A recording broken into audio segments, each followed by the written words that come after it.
আল্লাহ যদি ডাক দেয়া বলেন, ওরে বান্দা, আমি এত নেয়ামত দান করলাম, এত ভালোবাসলাম, এত আদর করলাম, এত সুযোগ দিলাম, তোর প্রতি ভালোবাসা যাতে কম না হয় এজন্য আমার ছেলেও নাই, মেয়েও নাই। বান্দারে আমি সব সময় অপেক্ষায় থাকি তুই আমাকে আল্লাহ বলে ডাক দিবি। বান্দারে দুনিয়ায় কাজ করো, ক্লান্ত হয়ে যাও, আমি আল্লাহ রাত দিলাম বিশ্রামের জন্য, কিন্তু আমি আল্লাহ লা তাখুযুহু সিনাতুন ওয়ালা নাওম, আমি আল্লাহ ঘুমাই না, আমাকে তন্দ্রায় ধরতে পারে না। কারণ তুই যদি গভীর রাতে উঠে আমি আল্লাহকে আল্লাহ বলে ডাক দাও, আমি যদি ঘুমায়া যাই তখন তোর ডাকে কে সাড়া দেবে বল? কিন্তু বান্দা সারা রাত তুই ঘুমাইলি, আমি আল্লাহ তোকে জেগে জেগে পাহারা দিলাম। আমি আল্লাহ গভীর রাতে প্রথম আসমানে চলে আসছি, আয় বান্দা আয়, তোর কি লাগবে বল?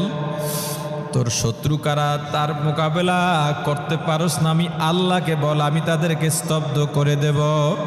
তোর মনে যত দুঃখ আছে আমি আল্লাহকে বল, আমি আল্লাহ তোর দুঃখ দূর করে দেব।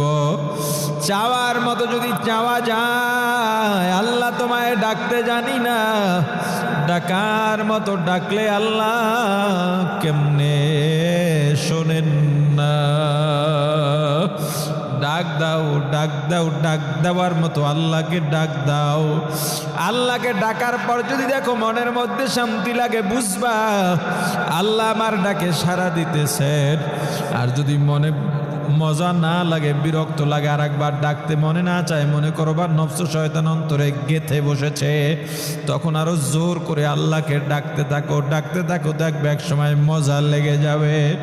আল্লাহ বলবেন, ওরে বান্দা, আমি আল্লাহ তোকে রাত্রে উঠে ডাকলাম, তোকে পাই নাই, ফজরে পাই নাই, জোহরে পাই নাই, আসরে পাই নাই, মাগরিবে এশায় পাই নাই, জুমায় পাই নাই, ওয়াজে পাই নাই, রমজানের সাহারিতে পাই নাই, তেলাওয়াতেও পাই নাই, জিকিরে পাই নাই, দরুদে পাই নাই। আল্লাহ যদি আমার কাছে এমন প্রশ্ন করে বসেন, আমি কি জবাব দেব?